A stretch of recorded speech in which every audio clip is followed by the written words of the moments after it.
பவுல் எபேசியருக்கு எழுதின நிருபம் 6வது அதிகாரத்தில் அந்த 14வது வசனத்தினுடைய முதல் பகுதியை நான் வாசிக்கிறேன். தயவு செய்து கவனித்துக் கொள்ளுங்கள். சத்தியம் என்னும் கச்சையை உங்கள் அறையில் கட்டினவர்களாயும் நில்லுங்கள் என்பதே கர்த்தருடைய வார்த்தை. கர்த்தர் இந்த வேத வாக்கியத்தை நமக்கு ஆசீர்வதித்து தருவாராக. ஆமென், ஆமென். சகோதரரே, நாங்கள் தொடர்ச்சியாக இந்த முதலாவது தேவனுடைய சர்வாயுத வர்க்கத்திலே முதலாவது முக்கியமானதுமான அந்த ஆயுதம் சத்தியம், அது எங்களுடைய அரை கச்சையாக அதை நாங்கள் அணிந்திருக்க வேணும். அது ஏனைய சகல போராயுதங்களையும் அது சேர்த்து இழுத்து கட்டி எல்லாவற்றையும் எங்களோடு ஒட்டி வைத்துக் கொண்டிருக்கிறது ஒரு நன்மை. அதே நேரம் எங்களை அது துணி உள்ளவர்களாக நிமிர்ந்து நாங்கள் என்று தைரியமாக எதிரியை முகம் கொடுக்கிறதுக்கும் அது வைக்கிறது என்பதை நாங்கள் பார்த்திருந்தோம். ஆகையால் அதன் அடிப்படையில சத்தியத்தை எங்கு வாங்குகிறது, சத்தியத்தை வாங்குவதற்கான நோக்கங்கள் என்ன, சத்தியத்தை நாங்கள் என்ன விலை கொடுத்து வாங்க வேணும், சத்தியத்துக்கான வாங்கின சத்தியத்தை நாங்கள் வைத்திருக்கிறது என்றால் என்ன, அப்ப விற்காமல் இருக்கிறது என்றால் என்ன, விற்கிறதுக்கு வரக்கூடிய சூழ்நிலைகள் என்ன, இப்படி பல விடயங்களை நாங்கள் சிந்தித்து வந்து கொண்டிருக்கிறோம். அதில் நாங்கள் இப்பொழுது கடைசி பகுதிக்கு அந்த சத்தியம் தொடர்பாக நாங்கள் வந்திருக்கிறோம். அதில் முதலாவது நாங்கள் இன்றைக்கு சிந்திக்க போற விடயம் தீர்ப்பு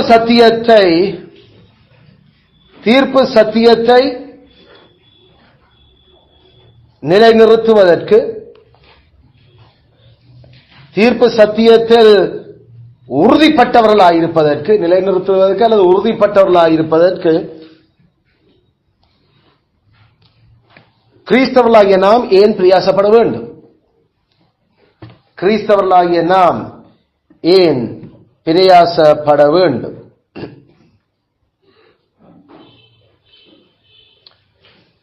தீர்ப்பு சத்தியத்தில் நாம் ஸ்திரப்பட்டவர்களாய் இருப்பதற்கு பிரயாசப்பட ஏன் கிறிஸ்தவர்களாகிய நாம் பிரயாசப்பட வேண்டும்? அல்ல, சத்தியத்தில் ஸ்திரப்பட்டவர்களாய் இருப்பதற்கு. Why the Christians should labor for an established judgment in the truth. தீர்ப்பு சத்தியத்தில் ஸ்திரப்பட்டவர்களால் ஸ்திரம் அடைவதற்கு கிறிஸ்தவர்கள் ஏன் பிரயாசப்பட வேண்டும்? ஏன் பிரயாசப்பட வேண்டும்? ஏன் தீர்ப்பு சத்தியத்தில் நாம பிரயாசப்பட்டு அதை ஸ்திரப்படுத்தி அதுல முடிவு காண வேண்டும்? முதலாவது காரணம், பொய் கோட்பாடுகளினுடைய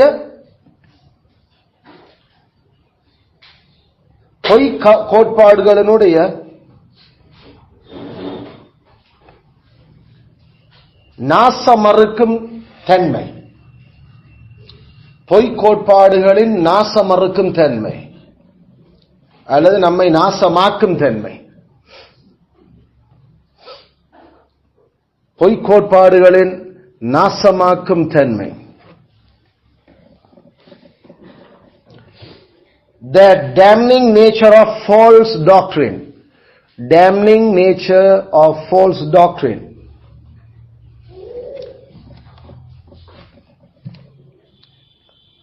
Damning nature, D-A-M-N-I-N-G, yeah? Damning nature of false doctrine. போலி கோட்பாடுகளினுடைய அல்ல பொய் கோட்பாடுகளுடைய நாசமறுக்கும் அல்ல நாசமாக்கும் தன்மை. அதனை நாசமாக்கும் தன்மை என்று சொல்லுறோம். நம்முடைய தீர்ப்பு சத்தியத்தில் நாம பிழையாக இருந்துட்டோம் என்று சொன்னா கர்த்தர் எங்களை கட்டாயம் நரகம் அனுப்புவார். அதை நாம் சொல்றோம் நாசமாக்குற முடிவு. நாம தீர்ப்பு சத்தியத்துல பிழைச்சு போனோம்னா நம்முடைய முடிவு அழிவு. சரியோ? அதாலதான் தீர்ப்பு சத்தியம் அது சத்தியமா இருக்கிறதுல நாம அறிஞ்சா அதை ஸ்திரப்பட்டு அதுல நாம பிரயாசப்பட வேண்டும். அதுல தொடர்ந்து நாம உறுதியா இருக்கிறதுக்கு, ஸ்திரம் அடைகிறதுக்கு, அது ஸ்திரப்பட்ட எஸ்டாப்ளிஷ்ட், ஒன்ஸ் எஸ்டாப்ளிஷ்ட் தென் எஸ்டாப்ளிஷ்ட். அதாவது ஒருக்கா நாம தெளிவாக இதுதான் சத்தியம் என்ற ஒட்டுமொத்த போதனைகளாலே நாங்கள் உறுதிப்படுத்திக் கொண்டுட்டோம் என்றா அதுல நாம ஸ்திரம் அடைஞ்சிருக்கோம். அது இல்லை என்று சொன்னா நாங்கள் அழிவோம். ஆதலாலதான் தீர்ப்பு சத்தியத்தை ஸ்திரமாக்குறத அதை ஷோ பண்ணுகிறதுல நாம பிரியாசப்படுகிறோம். அதான் நாங்கள் 5 வருஷத்துக்கு ஒரு முறை திருப்பி திருப்பி அந்த தீர்ப்பு சத்தியங்களை அதை ரீஇன்ஃபோர்ஸ் பண்ணுறோம் நாங்கள். அதுதான் ஆண்டவர் மோசேக்கு சொன்னார், 7 வருஷத்துக்கு ஒரு முறை திருப்பி திருப்பி சனத்துக்கு சொல்லு, இல்லாட்டி அழிஞ்சிடுங்கள் எல்லாம், அழிப்பன். அவர் ஒரு நான் அழிப்பேன் ஆக்களை அந்த சனத்தை. அப்ப தீர்ப்பு சத்தியம் எஸ்டாப்ளிஷ், அது உறுதிப்படுத்தப்பட்டுட்டோம்.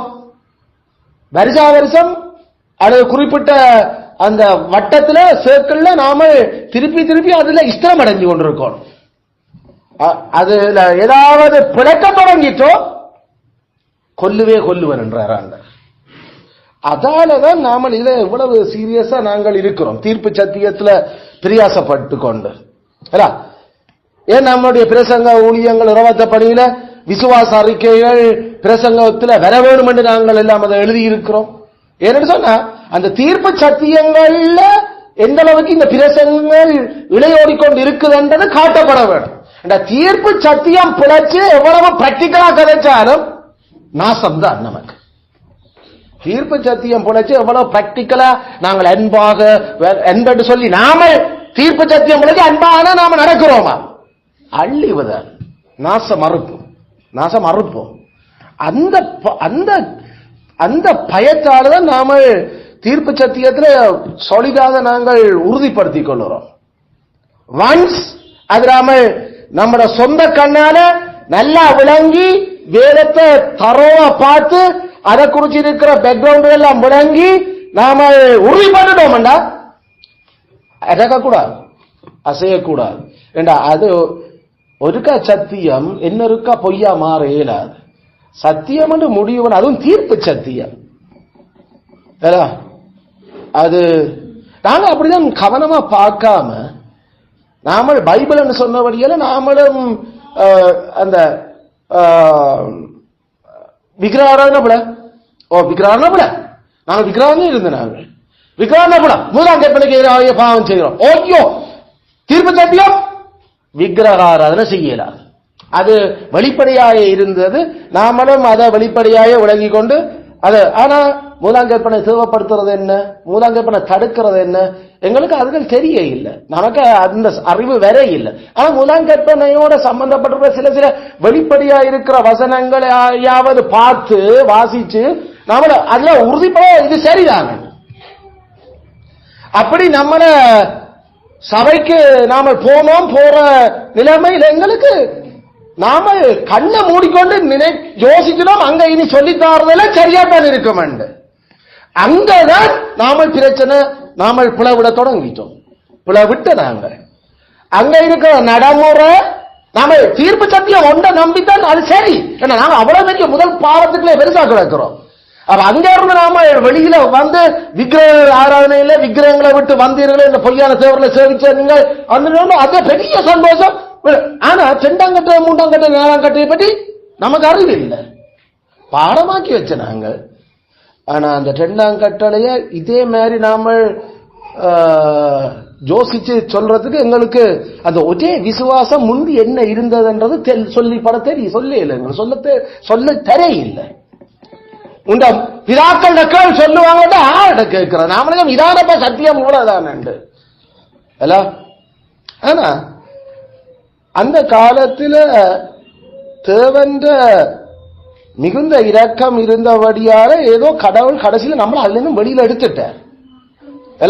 ஆனா அதுல பதிஞ்ச பல விஷயங்கள், தீர்ப்பு சத்தியங்கள் என்று பதிஞ்ச பல விடயங்கள் இன்னும் நம்மளால பல சந்தர்ப்பங்கள்ல அந்த மெமரியில இருந்து எடுக்கலாம இருக்குது. அது பிழையான விதத்துல விழுந்துட்டது. அப்ப அதுதான் நாங்கள் சின்னாக்கள்ல நாம அதுகளை அதை வெட்டணும்னா உடைச்செறிகிறோம். பிழையானதுல ஒன்று பார்க்கணும்னா போவோம்னா கேட்கவும் வேண்டாம். ஹலோ, இப்ப பெர்க்மன்ஸுடைய பாட்டுகள் என்ன பிள்ளைகளுக்கு பெருசா தெரியாது. பெர்க்மன் இப்ப நான் சில வேலையை படிக்கல, இதை நீங்க அந்த முந்தி பிள்ளையான சேர்ச்சில் இருக்கல படிச்சது என்ன அவங்க கேட்கறாங்க. அது சரியா, நான் பிள்ளையான இதுல இருந்து படிச்சது அதுல சில இதில் சரி. ஆனா திருப்பி பாரு, இதுல படிச்சிட்டேன் இந்த பாட்டுல அவங்க எனக்கு காட்டுற அளவுக்கு அதுவும் தெரியாம நாம படிக்கிறோம். ஓம், அதனாலதான் சொல்றோம் தீர்ப்பு சத்தியம் பிரியாசப்பட வேணும். அதுல அத தீர்ப்பு இதான் தீர்ப்பு இவ்வளவுதான் என்று சொல்லி அதுல இரண்டாம் கற்பனைக்கு எதிரான பாவம் என்றா எல்லாரும் சேர்ந்து துதிக்கிறது, எல்லாரும் சேர்ந்து நாம கடவுளை ஆராதிப்போம், கைதட்டி பாட்டு பாடுவோம் என்றது, இதெல்லாம் இரண்டாம் கற்பனைக்கு எதிரான பாவம் நாம செய்யறது. பைபிள்ல உடன்படிக்கப்பட்டி கூடாரம் இருந்தேக்கலையும் சரி, சலமோன் ஆலயத்திலும் ஒரு கைதட்டி பாட்டு பாடி ஒரு கடவுளுக்கு முன்னால அப்படி ஒரு சர்வீஸ் வச்சது இல்ல. பைபிள்ல அப்படி ஒன்றுமே இல்லை. அவங்க செங்கடலுக்கு பக்கத்துல நின்று ஆடினதையும் அவங்க சண்டைக்கு போய்கிட்டு பாடினதையும் நாங்கள் நினைச்சுக்கொண்டோம். அப்ப சேர்ச்சியும் அதான் பாட்டாக்கும். அப்ப அங்க என்ன நாம பிளவிட்ட, நாம பைபிளை கிரமமா கண்டினியூஸா தொடர்ச்சியா ஒப்பிட்டு பார்த்து வாசிச்சு நமக்கு வாசிக்க இல்ல, வாசிச்சாலும் அதை விளங்கப்படுத்துறதுக்கு எங்களுக்கு ஆட்கள் இல்லை. அப்ப அதனால நாங்கள் படிச்ச நாங்க எங்க சத்தியத்தை வாங்கலாம், ஒரு மெய்யான சபையில மட்டும்தான் சத்தியத்தை வாங்கலாம். மற்ற இடமெல்லாம் கலப்பு தான் நிற்பாங்க. அதனால இப்ப நாம சரியான கவனமா இருக்கணும். ஏனண்டா ஆண்டவர் தந்த ஸ்டாண்ட்ல இருந்து ஒரு நாளும் அவர் சத்தியம் தான், அது பிழைச்சு போற பிழைச்சுதான். அப்ப அவர் அத நெருப்புல இருந்து தப்பினா கொல்லி மாதிரி எங்களை ஏதாவது காட்டால் ஒழிய மற்றபடி ஆக்க முடிஞ்சது.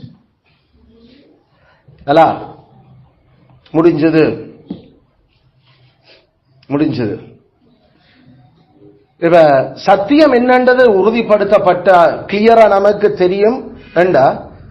கடவுள் ஆவியோடு உண்மையோடும் தன்னை ஆராதிக்கிற ஆக்களை தான் அவர் தேடுறார். அப்படிப்பட்ட ஆராதனையில கடவுள் இருக்கிறார் என்றது அதைத்தான் அவர் ஏற்றுக்கொள்வார் என்றது சரி. நாம அந்த சத்தியம், அதாவது இரண்டாம் கட்டளை பேசிக்கா அது நமக்கு உறுதி, அதுல ஸ்திரம் அடைஞ்சிருக்கோம். நாம இன்னொரு கரிஸ்மெட்டிக் சபையில போய் நாம குந்தி இருக்கேலாதங்களால, இன்னொரு பெண்டிகோஸ்ட் சேர்ச்சில் போய் என்ன செய்யறது நாம போவோம் வேற ஒன்று மில்லத்தான் என்று போய் இருக்க. ஏடா அங்கவே இருந்தாலும் எங்களுக்கு விசனமும் எங்களுக்கு கவலை தான் வந்து கடவுளே இப்படி ஒரு இடத்துல வந்து இருக்கிறனே கடைசியா. அதனால நமக்கு வேற எங்க போறது என்று நாம இருந்தாலும் அது தெரியும், அது அந்த ஆரோட கடவுளை ஏற்றுக்கொள்ள இல்லை. அப்ப பிரேதத்துக்கு இப்ப நாம கடவுளை நான் வேற என்ன செய்யறேன். அப்ப நமக்கு அப்ப கூட சில விஷயங்கள் என்ன சபை ஊழியர்ல விட்டுடக் கூடாது. சபை ஆனா இப்ப எது சபை, அது சபையா வேண்டா நமக்கு அதுல சரியான உறுதியா இருக்கணும். அது சபையா இல்லையாண்டு. சபை என்றா வேதபூர்வமான பிரசங்கம், வேதபூர்வமான கடவுளால தகுதிப்படுத்தப்பட்டு பரிசுத்தாவியால நிரப்பப்பட்டு வரலாற்று கிறிஸ்தவர்கள் அந்த ஒற்றைய சத்தியத்துல நல்ல வேறுடைய போத தலைமத்துவத்துக்குள்ள இருந்து எங்க வேணும். அப்ப நாம நம்மட அந்த போன முறை பார்த்த மாதிரி சில வேளையில எங்களுக்கு மனசுல ஒரே குழப்பமா இருக்குமே, எங்களுக்கு பிரச்சனையா இருக்குமே, எங்களோட என்னடா இது சிறந்த சில வேத வசனங்களை எங்களை சில வேளையில பாதிக்கிற மாதிரி நான் சேர்ச்சுக்கு போவாட்டியும் நான் சேர்ச்சிருந்து போகாம இருக்கிறேன்னா சேர்ச்ச கொண்டு வேறு போறேன் சேர்ச்சுக்கு. சேர்ச்சில் அடிப்படையான கடவுளை நான் போறது ஓமா இல்லையோ.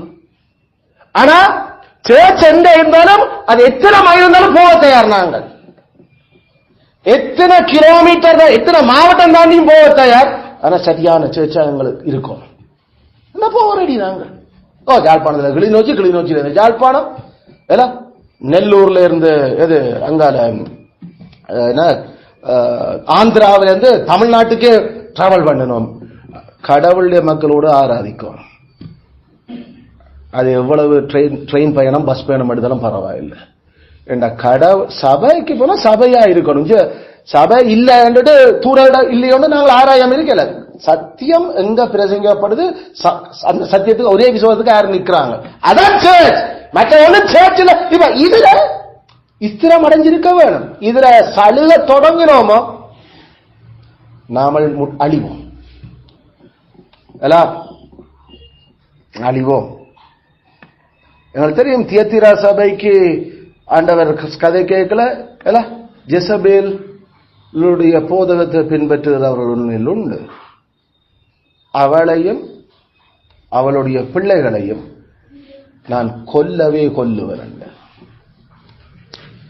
அப்ப தியத்திரா சேர்ச்சில இருந்த அந்த ஜெசபேலுடைய போதனைகளை பின்பற்றுற மக்கள் அல்ல சத்தியம் தீர்ப்பு சத்தியம். இப்ப என்ன அங்க கதைக்கிற ஜெசபேலுடைய தீர்ப்பு பிழை, அது சத்தியம் இல்லை, அது பொய் உபதேசம். பொய் உபதேசத்துல யாராவது அதை தீர்ப்பு சத்தியமா எடுத்துக்கொண்டாங்களோ செத்தாங்களாக்க. அதனால யாரு கொல்லுறது? கெத்தர் கொல்லுற.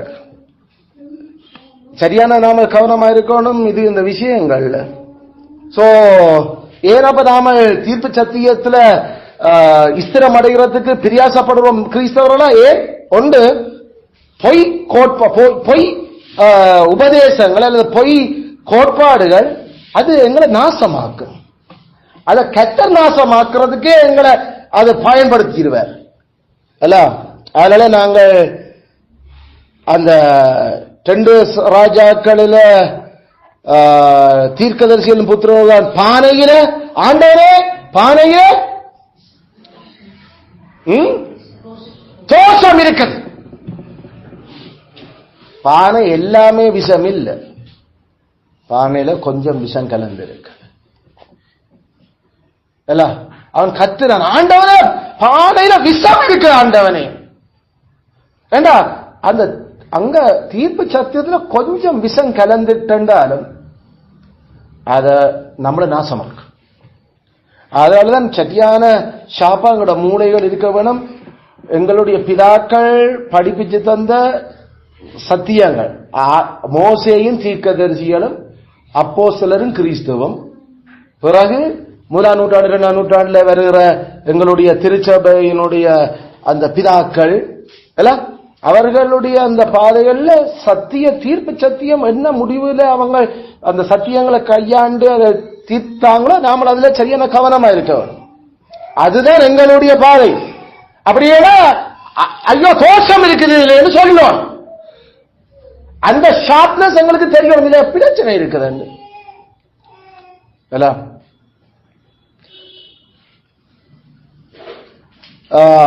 நாசமா இருக்கு. சரியான காரணம். இப்ப நாம சேர்ச்சில் நாங்கள் முக்காடு போடுறதில்லை. முக்காடுண்டா என்ன முக்காண்டால என்னன்னு தெரியும்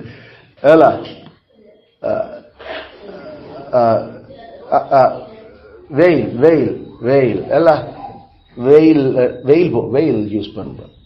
சரி சோ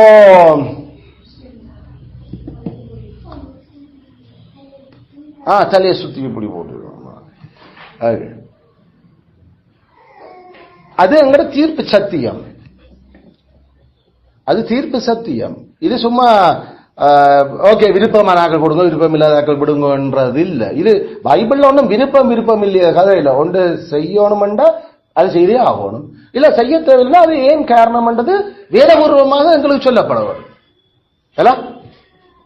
கொருந்து சபைக்கு நான் எழுதுறேன், இப்படி எழுதுறேன், நான் இப்படித்தான் எல்லா சபையிலையும் திட்டம் பண்ணி இருக்கேன்.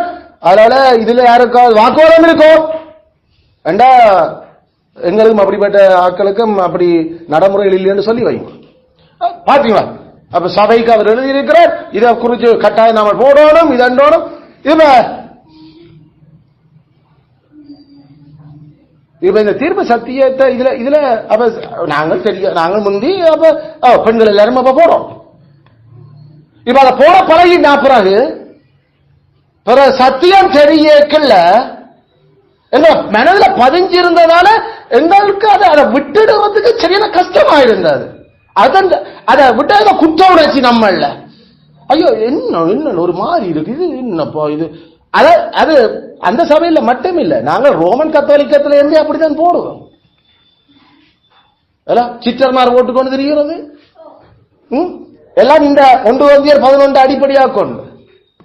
அப்ப இப்ப அது ஒரு போலி கோட்பாடு. அது 1 Corinthians 11 அத சொல்ல இல்ல. 1 Corinthians 11 படிப்பிக்கிறது தலைக்கு முக்காடு போடுறத தமிழர் போடுறத பற்றி கதைக்கல, கொருந்து சபையில போடுறத பற்றி கதைச்சிருக்குது.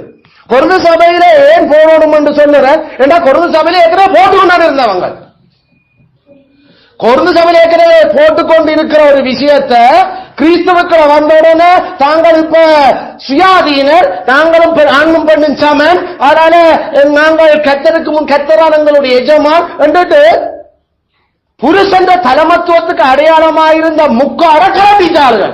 இப்ப போன போது என்ன செய்கிறீர்கள் நீங்கள்? கான்டெக்ஸ்ட் கவனிக்க இல்லை. திருப்பி பெரும்பாலான சத்திய பிரச்சனை சூழமைவு கவனிக்காதான் வர்றாரு. சூழமைவை விளங்காமத்தான் அப்படிப்பட்ட முடிவுகளுக்கு ஆக்கள் நுழைகிறது. நமக்கு தான் எழுதுற மாதிரி மேல எடுத்துக்கொள்றது. அது கொருந்து சபையில நீ வாழ் அங்க போய் பரல் பண்ணி 2000 வருஷம் பின்னால போய் அங்க இருந்தும் இது தமிழ நான் போகாத, அங்க கொருந்திய நான் போ. கொருந்திய நான் போயிருந்து பார்த்தா உலகம் என்னத்தை கதைச்சு கொண்டிருக்கார் நமக்கு அவர் அந்த கொருந்தியருக்கு. அப்ப இப்ப அதுல இருக்கிற பிரின்சிபல் என்ன, அந்த சத்தியம் என்ன, அதை கொண்டு வந்து நம்ம என்ன பாரம்பரிய படிக்க போறோம் நாம வெளிப்படுத்தல் செய்கிற மாதிரி 7 சபைக்கு அறிவிச்ச விஷயத்தை முதல்ல அந்த கான்டெக்ஸ்ட் விளங்கி போட்டு அதுல இருந்து சத்தியத்தை எடுத்து நமக்கு அப்ளை பண்ணுறோம். இதுல அதனால நாங்கள் விளங்கிய நகையோட அவசியம் இல்ல, அது வேதம் அந்த பகுதியில நமக்கு அதை சொல்ல இல்லை. அப்ப உங்களுக்கு என்ன சொல்லுது? எங்களுக்கு சொல்றதெல்லாம் இந்த புருஷனுக்கு ஒழுங்கா அடங்கிறன்னு சொல்லுது, உன்னுடைய அப்பனுக்கு ஒழுங்கா கீழ்ப்படிஞ்சிரு என்று சொல்லுது, பெண்கள் ஆண்களுக்கு சமன் இல்லை என்று சொல்லுது, சுபாவப்படியும் சரி படைப்பின் படியும் சரி ஆணுடைய தலைமத்துவத்துக்கு பெண்கள் இருக்கணும் என்று பைபிள் சொல்லுது. இதான் எனக்கு அந்த பகுதி படிப்பிக்கிறது. அதை விட்டு போட்டு முக்காடு போட்டுக்கொண்டு தெரிய எனக்கு படிப்பிக்க இல்லை. அதுல வலுக்கியர் இப்ப நமக்கு அது. ஆனா ஏற்கனவே பழகி போய் ஊறி போய் நாம சின்ன ரோமன் கத்திக்குள்ள வளர்ந்ததுனால நாம கோயிலு போல கட்டாயம் நாம வெயில் போடுறோம். அப்ப அந்த பழக்கத்துல வளர்ந்து அது கரிஸ்மெட்டிக்ல மட்டும் படிக்க இல்லை, அங்கேயும் படி. நாங்க அங்கிருந்து நாம கரிஸ்மெட்டிக் நல்லா மூடி போட்டா நாம அங்க சும்மா ஒரு நெட் எல்லாம் போட்டுக்கொண்டு ஏதோ ஸ்டைலுக்கும் இருந்து கொண்டு இருக்கிறது. ஆனா இங்க இன்னும் வைராக்கியமா இருந்து அது சொல்லுதாண்டு கடைசியில முதல் தெரியுது, ஐயோ முதல் அது ஆண்கள் இருக்கிற இடத்துல பெண்கள் அடக்கமா இருக்கணும். நாங்கள் குடும்ப கான்டெக்ட் கதைக்கே இல்லை, நாங்கள் சபை கான்டெக்ட் இந்த இடத்துல கதைக்கிறோம். சபையா குடும்பமா என்றதும் அடுத்த ஒரு விஷயம் இருக்கு. அதுல இப்படிப்பட்ட இந்த தீர்ப்பு சத்தியம் சரியாக நாம உறுதிப்படுத்தப்பட்ட அதுக்கு பிறகு நாம அதை கண்டினியூ பண்ணுறோம். அதுல 6-7 திருப்பியும் வாசிக்க அது முக்காடு கூட சொல்ற மாதிரி இருக்கிறது. அப்ப இன்னும் இஷ்டப்படையில விஷயம், இன்னும் இஷ்டப்படையிலையா? அப்ப அந்த பகுதியை சரியா நம்மட கண்ணுக்கு இன்னும் கிளியர் ஆகல. அந்த பகுதி அது கிளியர் ஆகும் வரைக்கும் விடக்கூடாது. அது இல்லாட்டி நம்மட மனச்சாட்சி நம்மளை குற்றப்படுத்தும் எப்பையும். அதுக்கு பிறகு நம்மட ஜபங்கள் எல்லாத்திலும் ஒரு விதமான ஒரு சங்கடம் வந்து கொண்டிருக்கும். விடையலாது. சத்தியம் மட்டும்தான் எங்களை விடுதலையாக்கும், சத்தியம் மட்டும்தான் எங்களை பரலோகம் கொண்டு போகும். சத்தியம் மட்டும், சத்தியத்துக்காக நாமல் வாழுறோம். அதனால அதை மிஞ்சி வேற எதுவும் நமக்கு வேண்டாம், அதை விட கொஞ்சம் குறைச்சும் எங்களுக்கு வேண்டாம், இருக்கிறதோட அவ்வளவு காணும். அப்ப அதனால அது ஆண்டவர் அதுல சீரியஸா அவர் அந்த விஷயத்துல இருக்கிறார். சோ அப்போ சில இட் இஸ் டேம்னபிள், டேம்னேஷன் சொல்றது அவர்கள் இட்ஸ் a damnable heresy. தமிழ்ல நமக்கு அது சரியான கோபாக்கினைக்குரிய போதனைகள். கோவாக்கினையே கொண்டு வர்ற போதனை. அது பார்த்த பிரச்சனை இல்லாம தான் இருக்குது. ஆனா அதுல தோஷம் இருக்குது. முக்காடு போடுறது பிரச்சனை இல்லாத போதனை மாதிரி தான் தெரியும். ஆனா அதுவே ஒரு பெரிய தோஷமான பிரச்சனை. ஏண்டா நாம முகப்பெருமதியில பைபிள்ல இருக்கிற எல்லாத்தையும் எடுத்து காப்பி பேஸ்ட் பண்ண தொடங்குறோம். முகப்பெருமதியில இருந்து ஜஸ்ட் வாசிக்கிறத அப்படியே எடுத்துறோம். அது நமக்கா இல்லாட்டி எடேசு சபைக்கா? அது நமக்கா, அதாவது தமிழ் ஈழத்துல இருக்கிறவனுக்கா இல்லாட்டி கலாத்தியாவில் இருந்தவனுக்கு எழுதினது என்றதை நாம மறந்து போய் நாங்கள் கிறிஸ்தவ பைபிள் எங்களுக்கு எழுதப்பட்டு ஐயோ அது எங்களை தான் சொல்லு. உன்னை பற்றி இங்க கதை கேளு. அது அந்தந்த ஆளை பற்றி சொல்லுது. அது பிலிப்பு சபைனா பிலிப்பி அதனால கான்டெக்ஸ்ட் நம்ம கணக்கு நாங்கள் பிலிப்பு சபைக்கு எழுதுறதே பிரஜா உரிமை என்ன அதுல இருந்து எடுத்து அப்ளை பண்றோம். பரலோகத்துல இப்ப நாமளும் அதே கேஸ் தானண்டு. அதோட போட்டு நேரடியா காப்பி எடுத்து டேஸ்ட் பண்ணிட்டு போவே இல்லை. அதுகள் எல்லாம் கான்டெக்ஸ்ட் கூட. அதனால நாம அதை முந்தி எங்களுக்கு சொல்லி தந்தது அந்த ஒரு வசனத்துக்கு மேல கீழே ஒருக்க வாசிச்சு பார்க்கணும். அது கரிஸ்மெட்டிக்லையும் சொல்லி தந்தது. ஆனா அவருக்கு இந்த மேல கீழே பார்க்கறது இல்ல. சில வேளையில சில உபாசிச்சவங்க இது அந்த இந்த நேரங்களில் அதை சங்கீத வாசிங்க அல்லது ஒரு பகுதி அதுல இருந்து உங்களுக்கு கடவுள் என்ன பேசுறான்னு சொல்லுங்க. அப்ப இருந்த போதையர் அவர் சொல்ல அதை உங்களுக்கு ஏதாண்டோ அந்த அதுக்கு மேல் வசனங்களையும் கீழ் வசனங்களையும். ஆனா அவங்கள விரசனமே மேல் வசனம் கீழ் வசனம் பார்க்கறமா தான் வேறு.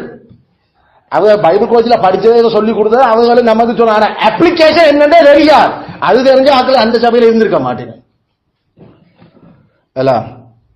மேல கீழ வசனத்துக்கு மேல கீழ வாசி. நான் வசனத்துக்கு மேல கீழ இல்ல, அந்த புத்தகத்தையே ஒழுங்கா முதல் விளங்கிக்கோள். பிலிப்பியர் புத்தகம், கலாத்தியர் புத்தகம், ஒவ்வொரு புத்தகம் விளங்கு, அந்த புத்தகத்தை கான்டெக்ஸ்ட் விளங்கு, பிறகு அதை மிச்ச அதோட சம்பந்தப்பட்ட புத்தகங்களோட விளங்கிக்கோள். அதுல இது ஜஸ்ட் மேலகளை மட்டும் இல்லை. அதனாலதான் நாங்கள் சரியான கவனமா இருக்கிறோம். 2 பேதுரு 2:1-2, கலாத்தியர் 5:20-21,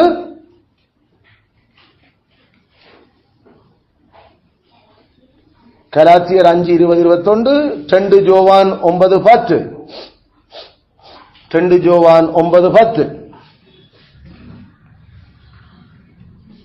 கிறிஸ்துவனுடைய உபதேசத்தில் நிலைத்திராதவன்கிட்ட கடவுள் இல்லை. கடவுள் இல்லாம நாம் என்ன கிறிஸ்டியானிட்டி வாழுறோம், கிறிஸ்தவம். 2 யோவான் 9:10. கிறிஸ்துவின் உபதேசத்தில் நிலைத்திராதவன் கடவுள் உடையவன் அல்ல. கடவுளுடைய ஆக்கள் நாமளேனா புற என்ன? அவ பேயுடைய நரகத்தின் மக்கள். அதனால இதுவெல்லாம் நாம விளங்குங்களா? கிறிஸ்துவனுடைய டாக்ட்ரின் ஆஃப் கிரைஸ்ட், கிறிஸ்துவனுடைய சத்தியம் உபதேசம், அந்த தீர்ப்பு அல்ல, கிறிஸ்துவனுடைய தீர்ப்பு, கிறிஸ்துவனுடைய தீர்ப்பு.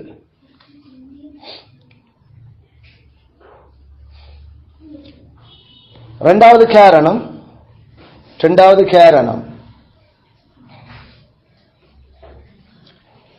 போலி கோட்பாடுகள்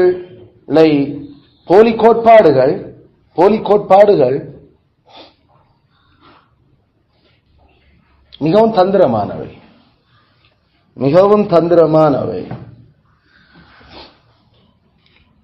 போலி கோட்பாடுகள் மிகவும் தந்திரமானவை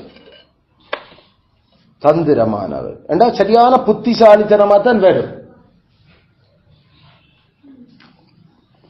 தந்திரம் என்று சொல்றது நாம சரியான தந்திரம் என்று சொல்றது எல்லாம் சர்ப்பமானது பூமியில் இருக்கிற சகல காட்டு ஜீவன்களும் தந்திரம் உள்ளதா இருந்தது. அது சரியான புத்திசாலித்தனமாக விஷயத்தை தான் அது சொல்லுது.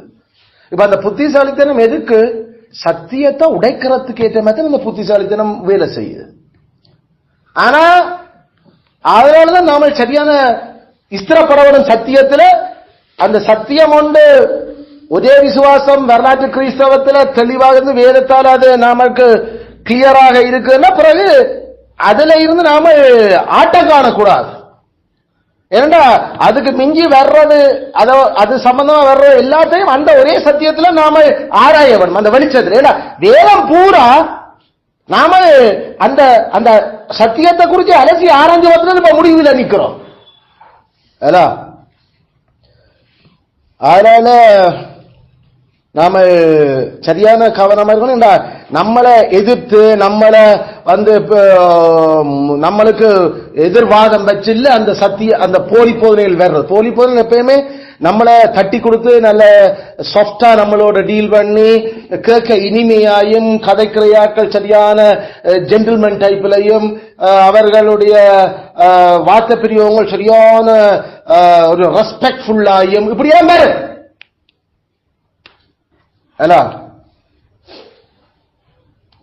சிலவள பவுல அப்போஸ்தலனே அவ வெண்டுடுவான். சிலவள பவுல அப்போஸ்தலனே உடையன்னு சொல்லிடுவாங்க. அந்த நாய்கள் பண்டிகள் என்றெல்லாம் கதைக்கிறீங்க. அவ அப்படிலாம் கேட்க மாட்டேன். அவ சரியான அந்த ஒரு விதமான வார்த்தை. நாங்கள் எல்லாம் சாஃப்ட், நாங்கள் சரியான ரெஸ்பெக்டா கதைப்போம். சோ அதை குறித்து பைபிள் அப்போஸ்தலர்கள் சொல்லிருக்கல 2 பேதுரு 2:3 2 பேதுரு 2:3 2 கொரிந்தியர் 2:17 2 கொரிந்தியர் 2:17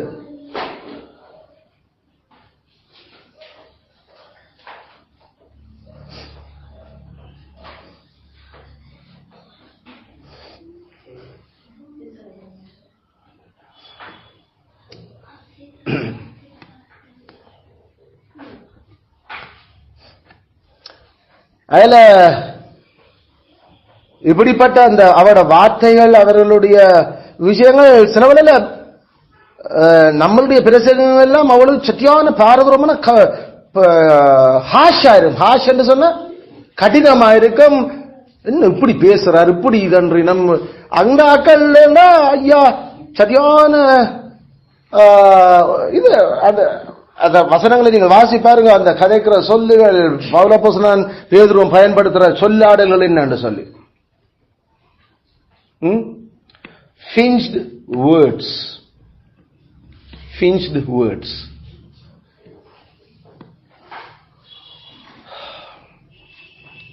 Alright, so அதனால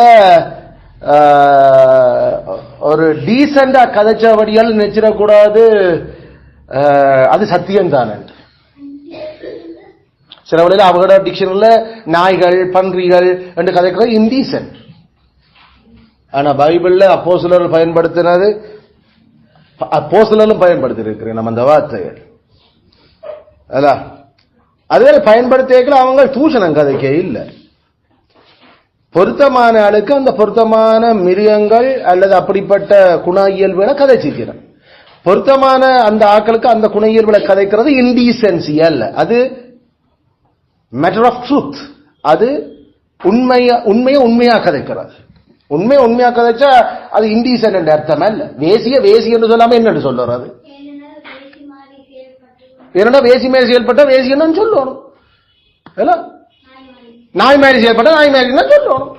அது நாய் மாதிரி செயல்படுறாட பார்த்து எவ்வளவு நீங்கள் ஒரு என்னன்னு சொல்லுவோம் இல்ல நல்ல நாய்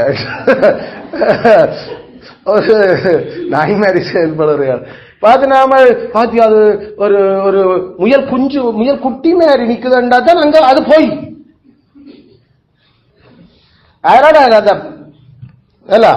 சோ இதுகளைத்தான் பவுல் அப்போஸ்தலன் பேதுரு காரணம். அந்த அவங்களுடைய கதைகளே அது அதை பார்த்தா நல்ல டீசென்ட். ஐயோ இங்க சேர்ச்சுக்கு போறோம் ஒரே இதா தாங்க அங்க பார்த்தா எவ்வளவு ஒரு கேட்க நல்ல இதா இருக்கு நமக்கு. அப்ப இதான் இந்த செடியூசிங் ஆக்களை அப்படியே கவர்ந்து எடுத்துட்டு போகணும்ல. எந்த பறவைக்கு முன்னால கண்ணுக்கு முன்னால நாம விளைவிக்கிறது இதுதான். எந்த பறவையும் எந்த பட்சியும் அது பார்த்து கொண்டிருக்க கோழியை நாம பிடிக்க போறோம் வந்து நெட்டோட முன்னுதுண்டா நம்மள அங்க இருந்து பார்த்துட்டு அது பின்னுக்கு ஓடக்கூடாது. ஒருக்கா தவறிச்சுட்டா சரி, அதுக்கப்புறம் பிடிக்கவே இல்லாது. அதை கூட இல்ல என்ன நாம சும்மா இருந்தாலும் நாம என்னத்துக்கோ தான் நிக்கிறோம் அது நிக்க போகுது. அதனால இந்த போலி உபதேசங்களை அல்ல போலி கொள்கைகளை கொண்டு வராக்கள் விலைய நமக்கு தெரியத்தக்கதா ஒரு நாளும் விரிச்சது இல்லை. அவருடைய பின்பக்கத்துல அவருடைய பின்னணியில அந்த விஷயங்கள் ஓடிக்கொண்டிருக்கும். ஆகல நாம சரியான கவனமா இருக்க வேண்டும். மூன்றாவது காரணம்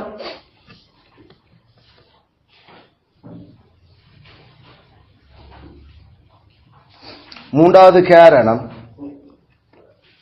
நான் முதல் சொன்னதனுடைய ஒரு பகுதி தான். போலி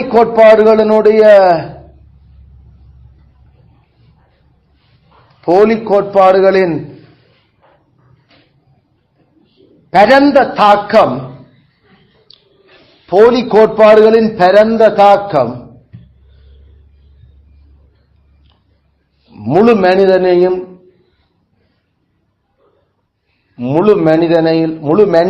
காணப்படும்.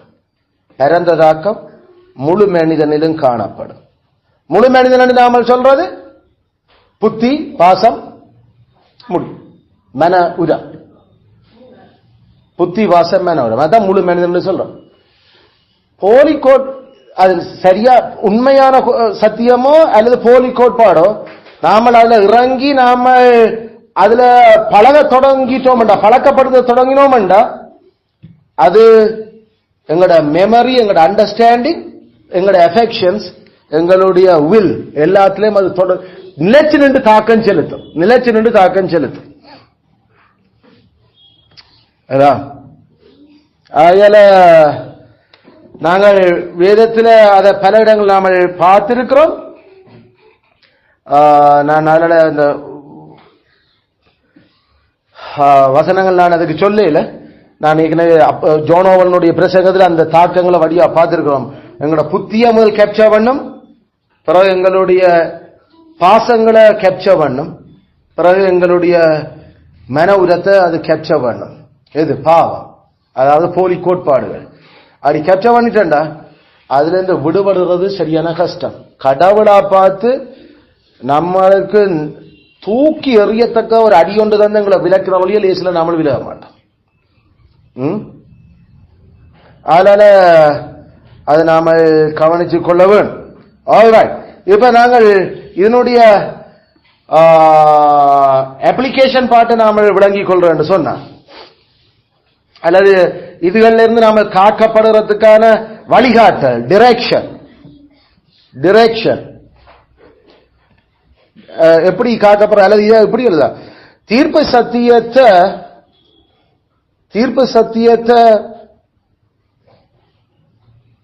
உறுதிப்படுத்துறதுக்கான வழிகாட்டல்கள், தீர்ப்பு சத்தியத்தை உறுதிப்படுத்துறதுக்கான வழிகாட்டல்கள்.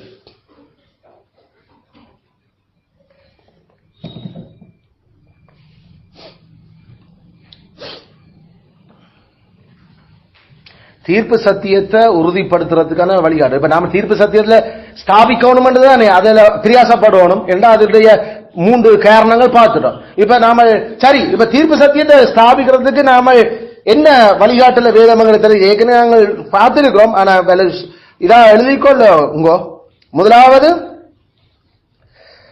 சத்தியத்தை அணைச்சு கொள்றதுக்கான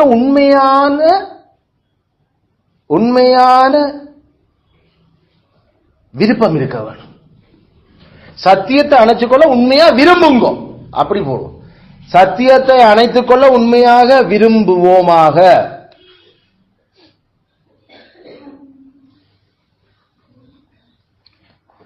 சத்தியத்தை கட்டி பிடிச்சிருக்க, இறுக்கி பிடிச்சிருக்க, உண்மையா விரும்புவோம் மாக.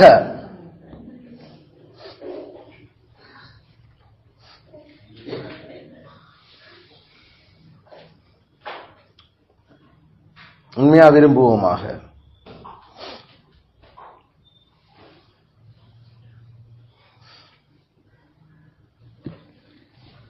நான் போன முறை சொன்ன மாதிரி சத்தியத்தின் மேலுள்ள அன்பு சத்தியம் இல்லாம போயில, சத்தியத்தின் மேலுள்ள அன்பு இல்லாம போனதால் தான் கர்த்தர் கொடிய வஞ்சகத்தை அனுப்பினார் தெசலோனிக்கேயர்.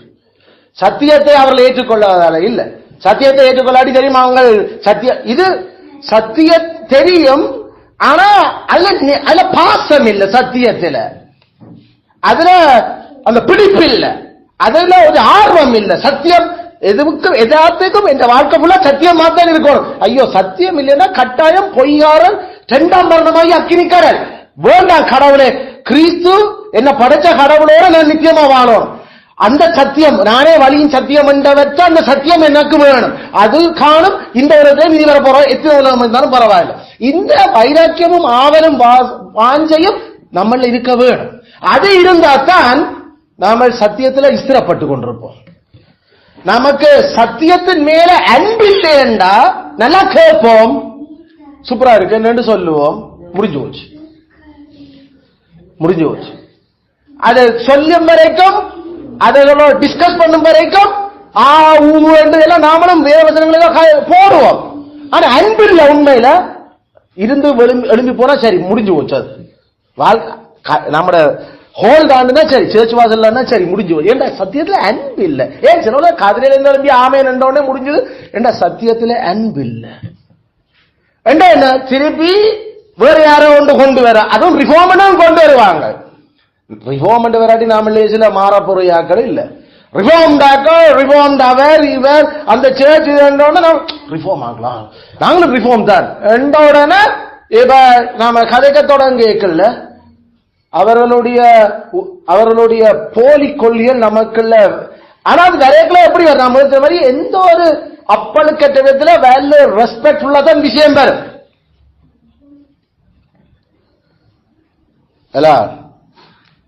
ஐயோ நாங்களும் முந்தி இப்படித்தான் இருந்த நாங்கள் நம்மள மாதிரியே சில விட கதைப்பினோம். ஆனா இப்பதான் தெரிஞ்சது எங்களுக்கு. இப்ப என்ன பிரச்சனை, நமக்கு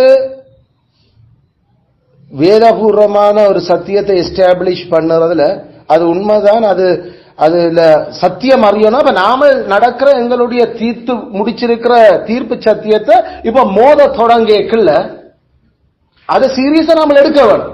சரி அதை போல நான் நோ அப்படியா பைபிள்ல இங்க காட்டு வேதத்துல இங்க இதை வச்சு நீங்கள் அதை சொல்றீர்கள், நாங்கள் இப்படித்தான் நாங்கள் நடக்கிறோம், இப்படித்தான் எங்களுடைய சபையில இப்படித்தான் பரிசுத்தவான்கள் நடந்திருக்கிறாங்க எங்களுக்கு சொல்லப்படுது. சரி காட்டு, பைபிள் காட்டு, முதல் பைபிள் வசனங்களை ஒரு கத்தாங்க இங்க இருந்து பார்ப்போம். முதல் பார்க்க வேண்டியது என்ன, அதுல சூழமை கான்டெக்ஸ்ட்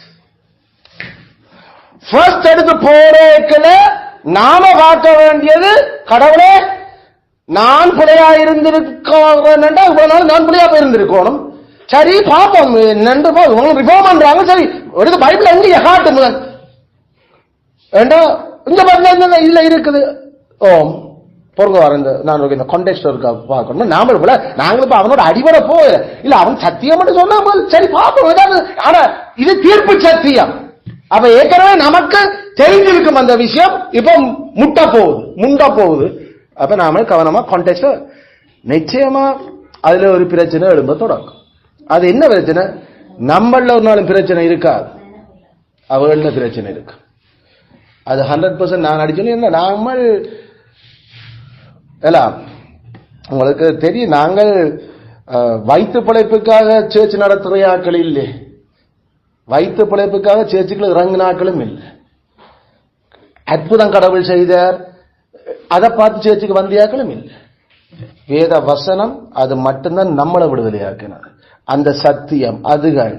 அதனால இத்தனை வருஷமா இத்தனை எங்கட முற்பிதாக்களுடைய விஷயங்கள் எல்லாம் தெரிஞ்சு போட்டுதான் நாம எஸ்ரா வேத பாரனாகி எஸ்ரா அந்த மாதிரி அவர்களுடைய எல்லா இந்த 3ஆம் நூற்றாண்டு 2ஆம் நூற்றாண்டு நாம அதுக்கு இன்றைக்கு மெசபொத்தாமியா மதம் வரைக்கும் போயிட்டோம். கிமு 2000க்கும் போயிட்டோம்.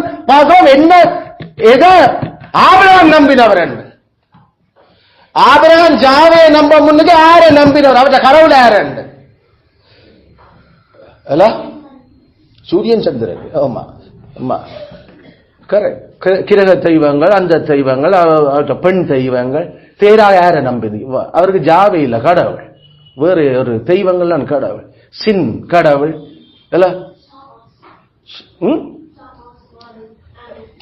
எக்ஸாக்ட்லி. அப்ப நாங்கள் ஹிஸ்டாரிக்கலி வரலாறு பூர்வமா வாழ்ந்த மனுஷத்த உண்மையான விசுவாசம் என்னன்றதும் திட்டம் தெரியுமா. அதுவும் இப்ப அவங்க கிண்டி கண்டுபிடிச்சு எடுத்தா பிறகுதான் இன்னும் நமக்கு வடிவா தெரியுது. சொல்லுவல அடே ஓ கிமு 600 இருந்த லைப்ரரியில இருந்து அந்த அக்காடிய லெக்சர்ஸ் எல்லாம் வாசிச்சு அவங்க அது என்ன எழுதுறான் அப்ப என்ன என்று அப்ப அது இன்னொரு பங்கள் தெளிவு. Abraham he was an idolater, அவர் ஒரு விக்கிரகர். அது ஜோசுவா சொன்ன மாதிரி உங்களோட பிதாக்கள் எல்லாம் நதிக்கு அப்புறத்துல இந்த தேவரை சேவிச்சு கொண்டிருந்தவங்க. அதனால பெருமை பாராட்டாதீங்க, ஏதோ நீங்க ஜாவேயின் மக்கள் என்று. உங்களுடைய ஆபிரகாம் அதான் செய்து கொண்டிருந்தவர். கடவுளா பார்த்து அவர் இழுத்திருக்காட்டி ஒரு ரட்சிக்கப்பட்டிருக்க மாட்டீங்க. அதனால நாமல் இவ்வளவு வேதபூர்வமாக இதுல ஆராய்ச்சி நாமல் வந்து கொண்டு அதை நிக்கல லேசில எங்களோட யாராவது ரிஃபார்ம் சொல்லி வரையக்கல நாம தெளிவாக இருக்கணும். சத்தியத்தின் மேல எங்களுக்கு அன்பு இருக்குது. சத்தியம் இல்லைன்னு நாங்க ஒதுக்க முடிவு பண்ணிக்கோம். இத்தனை வருஷமா திருப்பி பார்க்கிறோம். அதுல ஏதாவது ஆகியமும் தெரியாமல நாமல் இதுல இருக்கிறோம். இல்ல சில நமக்கு யாராவது அப்படி எத்தனை ஆகியம் வந்து நாமள சேர்த்துலாம பிரசன் பண்ண டைப் பேஸ்ட் உண்டு. வேதத்தில் இருக்கிற கான்டெக்ஸ்ட் விளங்கினா காணும், மிச்சம் பார்த்தா தெரியும். அதனால திருப்பி கான்டெக்ஸ்ட் கவனி, சும்மா சொல்றத வச்சு முடிவு பண்ற. ரெண்டாவது டிரெக்ஷன் நமக்கு ரெண்டாவது டிரெக்ஷன் நாம வேதபூர்வமான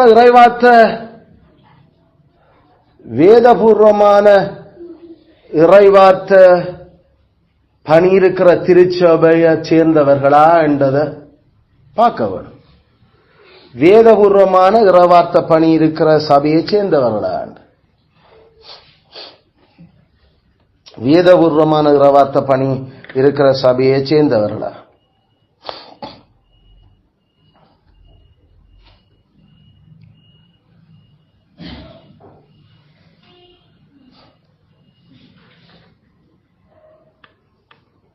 வேதபூர்வமான இறைவார்த்த பணி.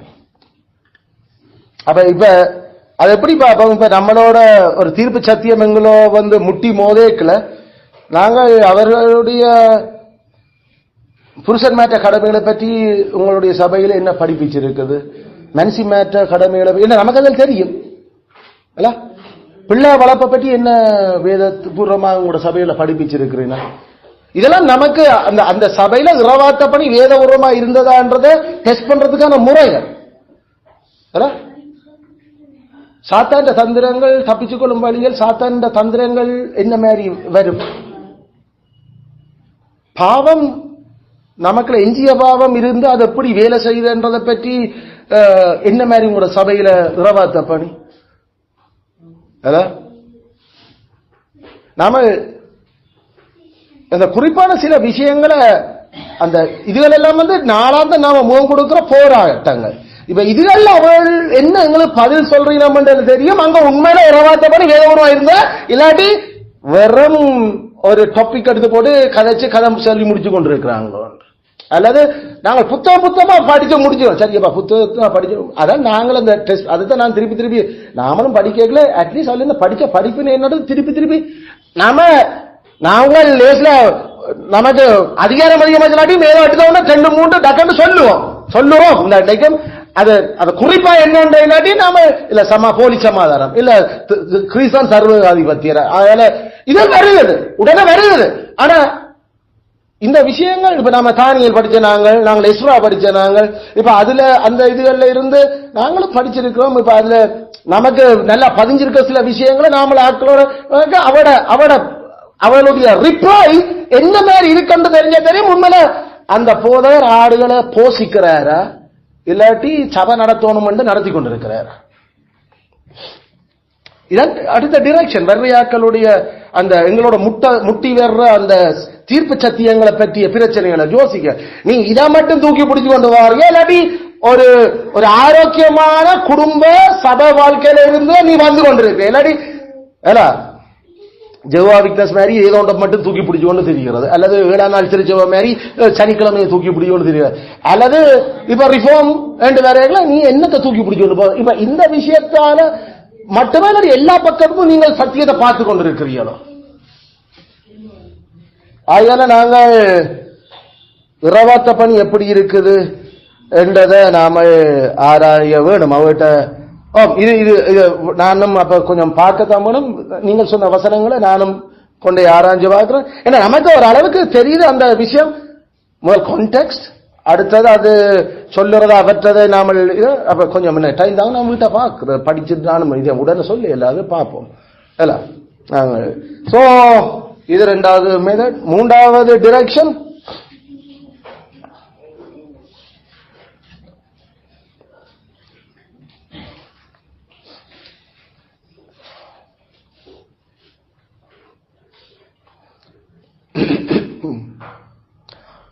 எந்த நபருடையதும்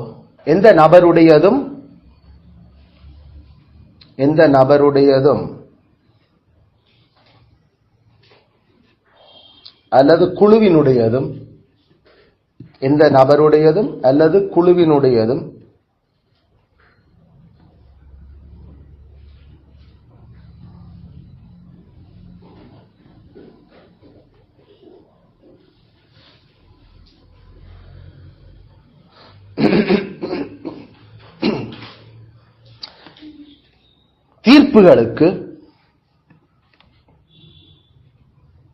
தீர்ப்புகளுக்கு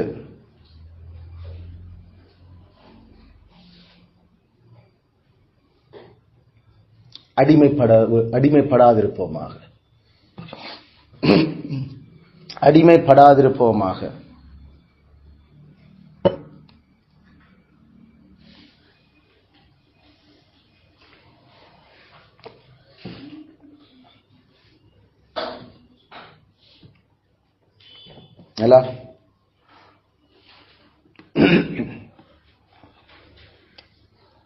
இப்ப நமக்கு நாம தீர்ப்பு சத்தியத்தை பற்றி கதைக்கிறோம். இப்ப தீர்ப்பு சத்தியம் சம்பந்தமா இப்ப ஒரு ஆள் எங்களோட கதை கேட்கல, இல்ல நான் தான் உங்களோட கதைக்கிறேன் வைங்க, ஒரு போதகராக இருக்கலாம், பிரச்சனை இல்லை. நாம பேர் வச்சிருக்கோம் பெரோயா. கேட்கிற பிரசங்கம் வேதபூர்வமானதானா என்றதை கேட்கிற நேரம் மட்டுமில்ல, வீட்டை கொண்டு போய் அதை திரும்ப திரும்ப யோசிச்சு அதை தியானிச்சு அது வேத பகுதிகளுக்கு வேற ஏதாவது இங்க அந்த விஷயங்கள் பொருந்தி போகுதா, இல்லாட்டி அதுல ஏதாவது ஒரு முரண்பாடு வருகுதா என்றதுல நாம கட்டாயம் பார்த்தே ஆகும். ஏண்டா பெரோயா மக்கள், இங்கிலீஷ் பெரோயா ஆக்கள் சபையாக்கள் அப்போஸ்தலன் பவுலினுடைய பிரசங்கத்தையும் அவர்கள் எடுத்துக்கொண்டு போய் அவர்கள் முதல் விசுவாசிச்சுதான், அவர்கள் விசுவாசிக்காம எடுக்க இல்லை. அவங்க அது அப்போஸ்தலன் கடவுளை அனுப்பப்பட்ட மனுஷன், அதனால நாங்கள் அதை ஏற்றுக்கொள்றோம் கொண்டு வந்து சரி அப்போஸ்தலன் சொல்லிட்டாரு போவே இல்லை. அப்போஸ்தலனையும் ஆளுற தீர்க்கிற வேற வார்த்தையை கொண்டு அவங்கள வீட்டுல நாள்தோறும் ஆராய்ச்சாங்க. அப்ப அங்க இந்த பாயிண்ட் நமக்கு சொல்லப்படுறது, ஈவன் அப்போஸ்தலர்கள் சொன்ன உபதேசங்களை கூட மோசையின் தீர்க்கதரிசிகளும் அப்படிதான் சொல்லி இருக்கிறது செக் பண்ணினாங்க. அது நூடாக அப்ப நமக்கு தான் இப்ப 66 புத்தகம் இருக்குது. அதுக்காக அப்போஸ்தலர் பிழையா இருக்கிறாங்க அவங்க கொண்டு செக் பண்ண இல்ல. அவங்க அத பௌரபந்தமே நீங்கள் நாங்கள் பிரசங்கித்த வார்த்தையை தேவ வார்த்தையே ஏற்றுக்கொண்டீங்க. அவங்கள கடவுளுடைய வசனம் மாதிரி அவங்களை ஏற்றுக்கொண்டாங்க. ஆனா எழுதி தரப்பட்ட கடவுளுடைய வசனத்தோட அதை ஒத்து வராட்டி அந்த பிரச்சனை இருக்கும். அதனால அவங்க அதை ஷோ பண்ணினாங்க, அது இருக்கிறா இல்லையான்றது. இப்பயும் அதான் பிராக்டிஸ் அல்ல. நான் சௌரனுக்கு சொன்னேன், நான் பொதுவா நாங்கள் ரிஃபார்மர்ஸ், பியூரிட்டன்ஸ், எங்களுடைய முற்பிதாக்கள் என்று நான் எத்தனையோ தரம் இந்த இடத்துல புல்பிட்ல சொல்லுறோம். அல்லது நாங்கள் அதைத்தான் டாக்குமெண்ட்ஸ்லயும் வச்சிருக்கோம். நாங்கள் பெருமையா அதுல அவர்களை பற்றி நாம கர்த்தருக்குள்ள பெருமை பாராட்டுறோம். அதுக்காக அவர்களுடைய எல்லா அந்த தீர்ப்பு சத்தியங்களையும் நான் ஏற்றுக்கொள்ள இல்லை. நான் எடுக்கிற வில்லியம் கவுஜினுடைய 4 வருஷம் எடுத்த பிரசங்கத்துல பல தீர்ப்பு சத்தியங்களை நான் ரிஜெக்ட் பண்ணினேன் அவற்றது. ஏண்டா அதான் நான் போன முறை எங்கட கையில 66 புத்தகம் தமிழ்ல, அட்லீஸ்ட் தமிழ்ல இருக்குது எங்களுக்கு பைபிள். கடவுளுடைய கிருபையால கிரீக்கும் ஹீப்ருவையும் விளங்கிக் கொள்றதுக்கு கடவுள் இயலுமையும் தந்திருக்கிறார். அப்ப அவர்கள் சொல்லுற அந்த தீர்ப்பு சத்தியங்கள் பெரோயனாகிய என் மட்டில வேதபூர்வமா இருக்கிறான்னு பார்க்கறதுக்கு எனக்கு முடியும். அதனால அத வேத வெளிச்சத்துல கொண்டு வந்து அவர்களுடைய தீர்ப்பு சத்தியங்களை நிப்பாட்டுறார் வில்லியம் கவுஜினுடைய. உண்மையில பெரும் போதவர். ஒரு மனுஷன் தீர்ப்பு சத்தியத்துக்கு நான் அடிமை இல்லை, நான் கத்தட்ட வார்த்தைக்கு தான் அடிமை. அதனால எந்த பெரிய பிரசங்கிகளின் இளவரசர் சொன்னா என்ன, ஸ்பர்ஜன், அல்லது தூய்மைவாதிகளின் இளவரசர் சொன்னா என்ன, ஜோனோவன், பெரிய கேம்பிரிட்ஜ் என்னுடைய வைஸ் சான்சலர் இருந்து என்றபடியா எனக்கு என்ன, எனக்கு இருக்க வேண்டிய எல்லாம் நான் வேதத்துக்கு அடிமை. வேத வார்த்தை வேத வசனத்தினுடைய வெளிச்சத்துல அந்த தீர்ப்புகள் ஒத்து போதான்னு மட்டும் தான் பார்ப்போம். ஒத்து போடி அதை ரிஜெக்ட் பண்றோம் நாங்க. அதுதான் அந்த ஆணையை ரிஜெக்ட் பண்ண இல்ல. ஏன்னா அவர்களுடைய அந்த சிஸ்டத்துல அவர்கள் ஆஃப்டர் ஆல் மனுஷர்றானே, அவர் வேதம் இல்லை. பேசிக்கா வேதம் யாரு எழுதப்பட்டிருக்கிற 66 புத்தகம் தான், அது மட்டும்தான் உண்மை. அதுக்கு மிஞ்சதெல்லாம் சோதிக்கப்படும். அப்படி சோதிக்கப்பட தீர்ப்பு சத்தியத்துல நாமள இப்ப பார்க்கிறோம். அது ஏற்றுக்கொள்ளே இல்லாது, அது ஏற்றுக்கொள்ள அந்த அந்த தீர்ப்புக்கு என்னால உடன்படையில அது வேதம் அதுக்கு எதிராக நிற்குது. இப்படி பல விஷயங்கள் பியூரிட்டன்ஸினுடைய எழுத்துக்களே நான் ரிஜெக்ட் பண்ணி இருக்கிறேன். ரிஜெக்ட் பண்ணி போட்டு தேவையான ஏன் சில அவர்கள் சொல்ற ஆர்கியூமென்ட்க்கு ஆப்போசிட் ஆர்கியூமெண்ட் தான் நான் புல்பின்ல பிரசங்கிச்சிருக்கிறேன். அவர்களுடைய ஆர்கியூமென்ட்க்கு கட்டுப்பட்டு வேதம் நமக்கு தெரியவடியா எடுத்து போட்டா என்ன அது பொருந்தா. அதனால பல சந்தர்ப்பத்தில் அவர்கள் சரியென்று வாதிட்டதை நாங்கள் சில பேர் இப்படி சொல்றோம் என்று சொல்லி நான் எதுக்கு வாதிட்டேன். அது வேதபூர்வமானது இல்லை. அது வேதத்துக்கு தான் நாம அடிமையை தவிர ஒரு மனுஷன் அவர் எப்பேற்பட்ட பரிசுத்தவானா இருந்தாலும் அவருடைய தீர்ப்பு சத்தியத்துக்கு நாங்கள் அடிமை இல்லை. அதனால அவன் ஒரு குழுவா இருக்கட்டும், அது ஒரு ஒரு பியூரிட்டன் ஒரு குரூப் அப்படி அவன் முடிவு பண்ணதா இருக்கட்டும். ஐயோ அது ஒரு ஆள் இல்லையா, அது கிணவர் அவங்க சேர்ந்து அப்ப அது சரியா இருக்குமோ? இந்த வேதம் என்ற கையில இருக்குது. இந்த வேதத்தை சாதாரணமாக விளங்கிக் கொள்றது பொருள் விளக்கத்துக்கு கடவுள் எழுதி தந்திருக்கிறார். தேவையான படிப்பும் இருக்குது. அதனால வாசிக்க தெரியுது. இது இலக்கணம் இலக்கிய நடையில என்ன விஷயம் கான்டெக்ஸ்டரி. ஓகே நீ சொல்ல என்ன சராருந்து நீ சொல்றது இந்த கான்டெக்ஸ்ட்ல பொருந்தாது என்னன்னு சொல்லு. சிறு பிள்ளைகளிடம் பெறவிடுங்கள், அவர்களை தடை பண்ணாதிருங்கள். இதுக்கு ஞானஸ்தானத்துக்கு என்ன சம்பந்தம்? இதுக்கு ஞானஸ்தானத்துக்கு சின்ன பிள்ளைகளுக்கு என்ன சம்பந்தம்? கான்டெக்ஸ்டே இல்லாம கதைக்கிறியா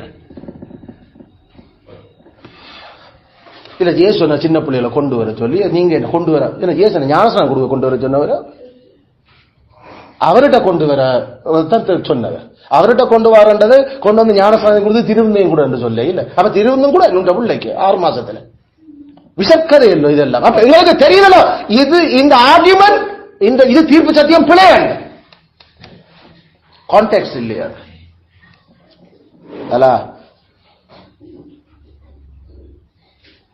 சில பேர் எங்களுக்கு சொல்லுறீங்கன்னா அது இப்ப கொஞ்சம் பேர் அது ஒரு குரூப் ஆஃப் ரிஃபார்ம் ஆட்கள்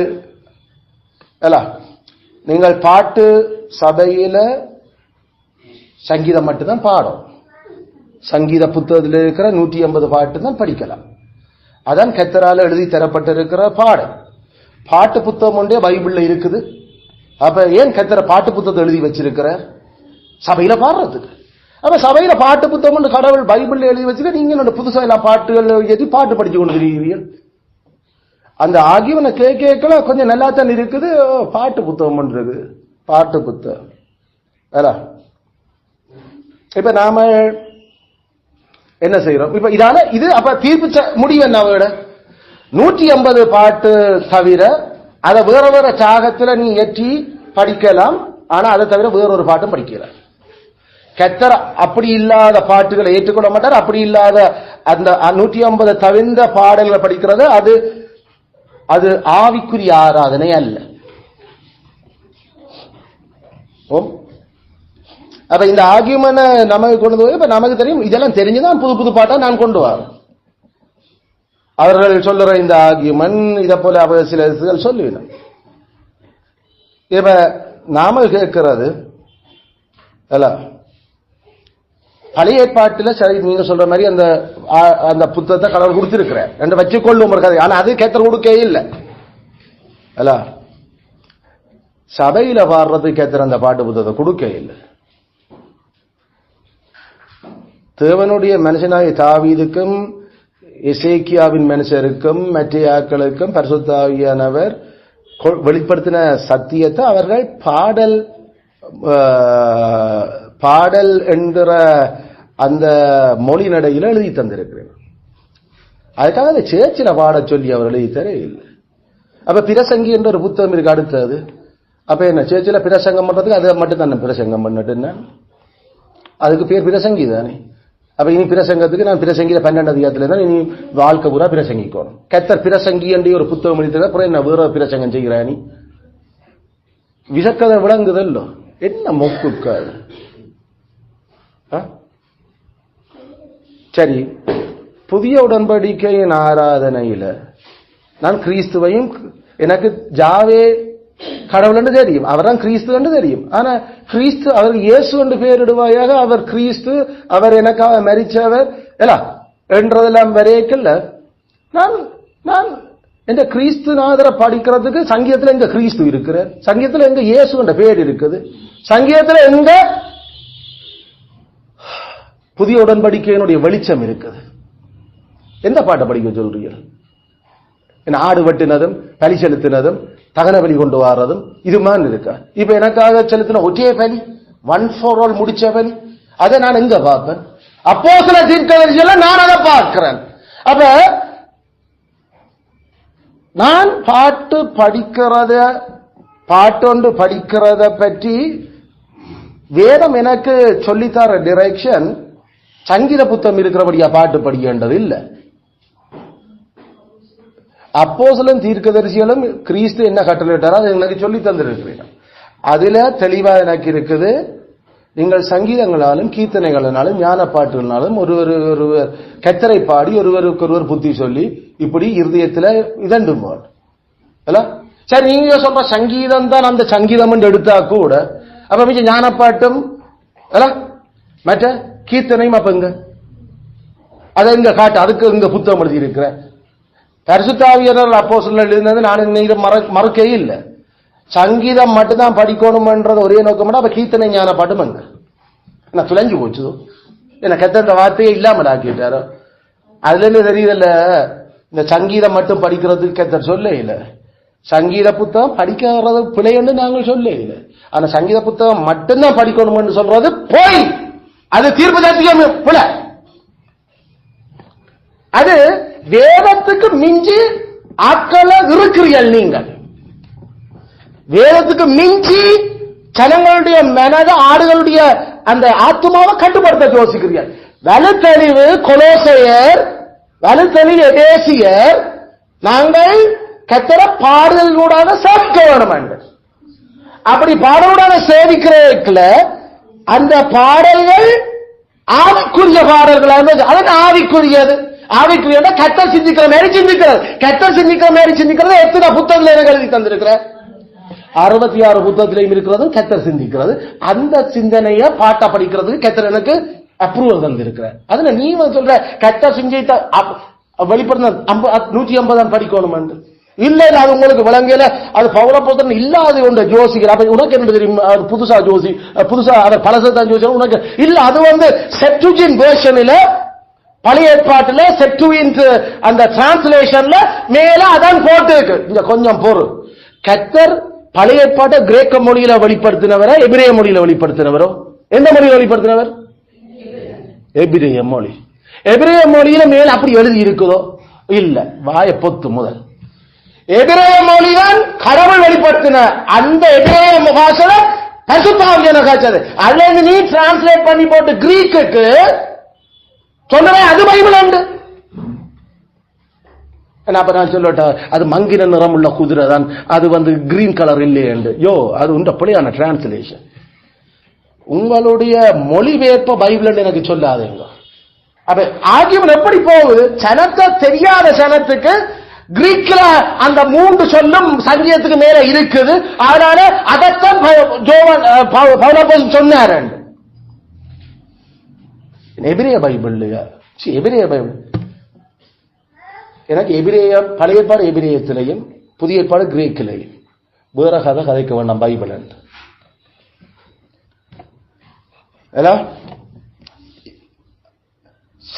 பரிசுத்த உண்மையில பியூரிட்டன்ஸ்ல பல பேர் நம்முடைய விசுவாச அறிக்கை எழுதல.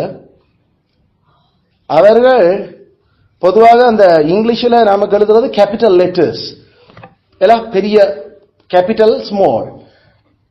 இப்ப நாம ஜெனசிஸ் என்று எழுதியக்கல நாம கேபிட்டல் ஜி போடுறோமா ஸ்மால் ஜி போடுறோமா? அந்த புத்தகத்தை எழுதியக்கல கேபிட்டல் ஜி. அப்ப எங்களுக்கு தெரியும். அப்ப அது அந்த புத்தகத்தை தான் சொல்றேன். ஜெனசிஸ் சாம்ஸ் என்று சொல்லிக்கல நமக்கு பி கேபிட்டல்ல இருந்த PSLAM தானே சாம். அப்ப the book of Psalm and இங்கிலீஷ்ல அவங்க டிரான்ஸ்லேட் பண்ணி இதான் பியூரிட்டிஸ் பத்தி கேக்குறேன். அப்ப அதுல கேபிட்டல் P போட்டு எழுதி அவங்க எழுதி இருந்தாங்கன்னா அதோட அர்த்தம் என்ன? அவங்க என்னத்தை சொல்ல வராங்க? சங்கீத புத்தகத்தை தான். ஆனா விசுவாச அறிக்கையில அவங்க எழுதக்கல்ல சங்கீதங்கள் ஜபங்கள் இந்த விஷயங்களை பற்றி சபையத்துல எழுதக்கல அவங்க கேபிட்டல் P போட்டு எழுதல, அவங்க ஸ்மால் P போட்டு தான் எழுதி இருக்கிறாங்க. அப்ப ஸ்மால் P என்றா கடைசி வரைக்கும் அது அந்த சங்கீத புத்தகத்தை சொல்ல ஆவிக்குரிய எந்த பாட்டு அவங்க சொல்றாங்க. அப்ப பியூரிட்டன்ஸ் விசுவாச அறிக்கையில சொல்லாதத நீங்க அப்ப புதுசா எங்களுக்கு சொல்ல வாரீர்கள். எங்களோட பிதாக்கள் படிப்பிக்காதெல்லாம் படிப்பிக்கிறீங்களா? அப்ப புதுசா கண்டுபிடிச்ச மாதிரி சங்கீத புத்தகம் கடவுள் தந்தது, சங்கீத புத்தகத்துல நாம பிரசங்க அதுதான் நாங்க பிரசங்கி புத்தகம் கடவுள் தான் பிரசங்கி அதுல இருந்து. அப்ப செவிக்கிறோம் என்ன தெரியல. அப்ப செவ புத்தகம் என்ன இருக்கு? புலம்பல் இருக்குது. அப்ப கடைசியா அதான் செவம் நமக்கு இன்னும் புத்தகம் பார்த்து ஆராதனுடைய மூலைகளை பிரிக்கையா கடவுள் உனக்கு பைபிள் தந்தவர்? பைத்திய கதை இல்லை.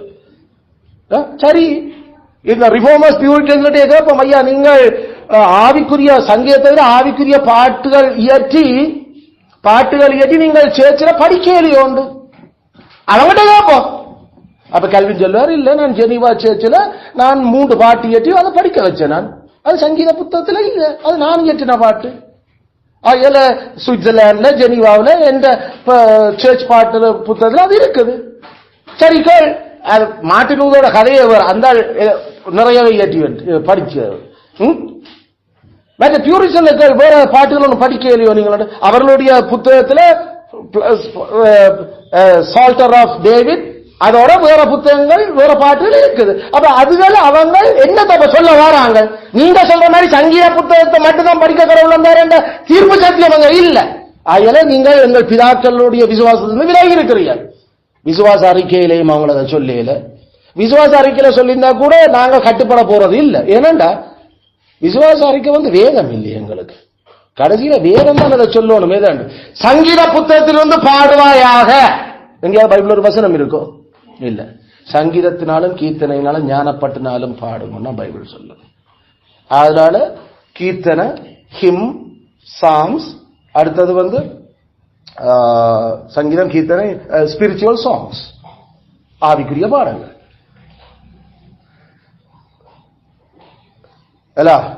ஆவிக்குரியவன் ஆவிக்குரியவைகளை நிதானிச்சு பார்க்கிறான்.